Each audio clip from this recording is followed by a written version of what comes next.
Bienvenue sur notre podcast Vitalo du mois de mars. Chaque mois, nous explorons ensemble des solutions bien-être pour améliorer la qualité de vie au travail. Alors, je suis Nathalie Possel, fondatrice de Vitalo Reflex, la pause bien-être au travail. À quelques jours de la Journée mondiale du sommeil, prévue le 14 mars, je vous propose qu'on explore ensemble un outil puissant, mais encore trop méconnu, la luminothérapie. Mais concrètement, quels sont ses bienfaits ? Dans quel contexte peut-on la proposer en milieu professionnel ? Et quels résultats en attendre ?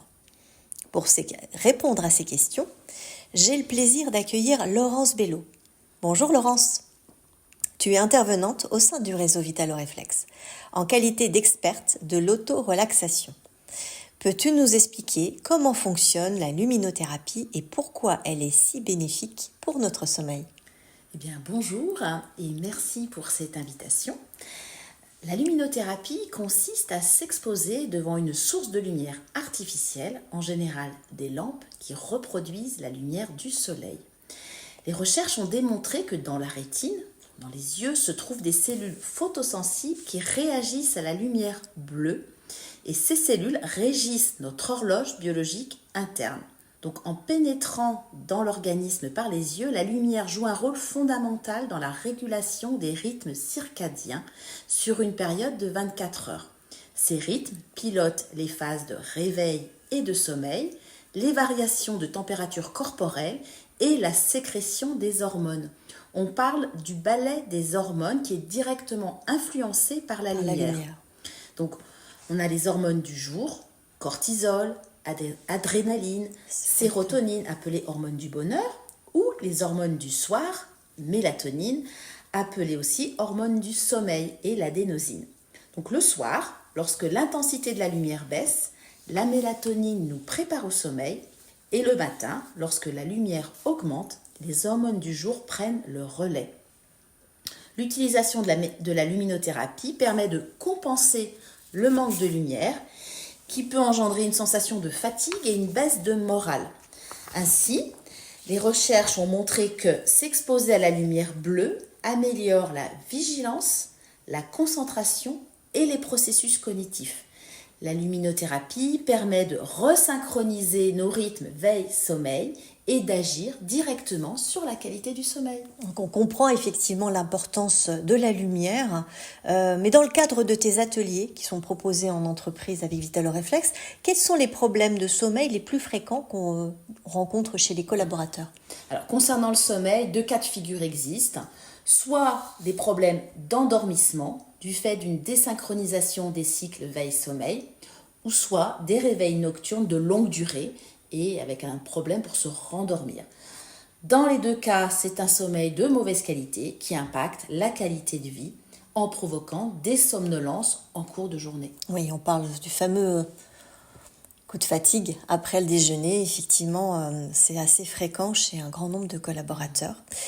Y a-t-il des moments clés dans la journée où la luminothérapie est particulièrement efficace pour améliorer notre rythme biologique ? Voilà. Donc vous l'aurez compris par rapport à tout ce que je viens de vous expliquer, donc la luminothérapie est conseillée le matin pour stimuler les hormones du jour et qui vont nous faire sentir en énergie et de bonne humeur. Et puis également en courte journée lorsqu'on ressent des coups de fatigue. Et puis donc comme tu disais, après le repas, le fameux moment de la digestion. Voilà. Et par contre, on va déconseiller la luminothérapie en fin de journée car elle va repousser l'heure d'endormissement. Oui, effectivement, ça va avoir cet impact. Alors, as-tu des conseils pratiques pour intégrer la luminothérapie dans une routine quotidienne, notamment pour les personnes qui travaillent en horaire décalé ou en intérieur ? Donc, la luminothérapie est conseillée pour les personnes travaillant à l'intérieur, sous des lumières artificielles, parce qu'il y a un manque de lumière le jour. Et puis, la période hivernale, pendant laquelle le manque de lumière et le mauvais temps impactent notre humeur, est aussi la saison conseillée pour la luminothérapie. Puis les personnes travaillant en horaire décalé peuvent utiliser la luminothérapie en cours de nuit pour simplement reproduire cette lumière du soleil qui manque et puis stimuler la sécrétion des hormones du jour. Quel retour as-tu des collaborateurs qui ont participé à ces ateliers ? As-tu des exemples concrets d'amélioration constatée ? Donc, Je propose en effet des ateliers de luminothérapie dans le milieu professionnel sous forme de séances courtes combinant luminothérapie et musique pour avoir une expérience agréable. Ce sont des moments de détente qui vont permettre de calmer le stress en faisant une sorte de reset mental et de se recharger en énergie et ainsi poursuivre sa journée dans de bonnes conditions.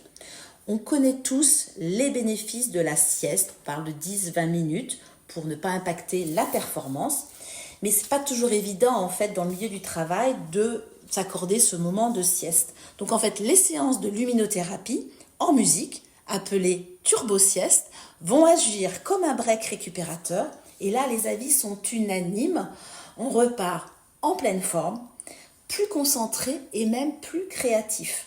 Ces moments de pause en cours de journée agissent même sur la qualité du sommeil le soir. C'est très intéressant. Et est-ce que tu as des types d'installations à conseiller? Comment on peut imaginer la mise en place de ces ateliers dans la durée sur un espace de travail? Et as-tu des exemples concrets? Voilà, donc moi ce que je conseille toujours, c'est commencer par des ateliers pour faire vivre l'expérience aux collaborateurs et puis s'assurer qu'ils sont partie prenante pour expérimenter, pour le vivre. Et une fois qu'ils ont adhéré, et ben en fait on va installer des lieux de ressourcement, c'est-à-dire des salles de sieste, des salles de repos avec des bonnes conditions, lumière tamisée, des fauteuils, voilà, des lieux pour s'installer de façon confortablement. Et puis également, on va autoriser le personnel à aller 10 minutes, un quart d'heure après le repas, ou même à un moment où voilà, on veut ça, plutôt qu'aller simplement à la machine à café pour sa pause, on prend des vrais lieux de ressourcement. Et ça, je garantis que ce ne sont pas des moments perdus. C'est vraiment pour une meilleure performance à l'issue de ces moments-là. Et alors les entreprises qui l'ont mis en place, ça va aussi bien de la petite entreprise de 50 personnes à Lyon, je peux parler Agesca, qui ont créé un lieu équipé, mais également des entreprises plus importantes, Soprasteria, où c'est vraiment des ingénieurs, travail intellectuel, où ils proposent des séances de luminothérapie, mais également dans l'hôtellerie, l'hôtel Marriott, sur les Champs-Élysées à Paris, propose à son personnel, en fait, des séances de luminothérapie, puisqu'il y a du travail de nuit, des travails en horaire décalé. Donc voilà, ça peut s'intégrer dans tout type d'entreprise qui veut favoriser la qualité de vie au travail pour leurs collaborateurs. C'est grand merci Laurence pour ces précieuses informations sur la luminothérapie. Vous l'aurez compris, chères auditrices et chers auditeurs, la luminothérapie est un outil très efficace en entreprise. Si vous souhaitez en savoir plus, n'hésitez pas à nous contacter ou à trouver toutes les informations sur le site de vitaloreflex.fr. Et bien sûr, abonnez-vous au podcast de Vitalo pour ne rien manquer de nos prochains épisodes dédiés au bien-être au travail. À très bientôt et pour un nouveau sujet inspirant.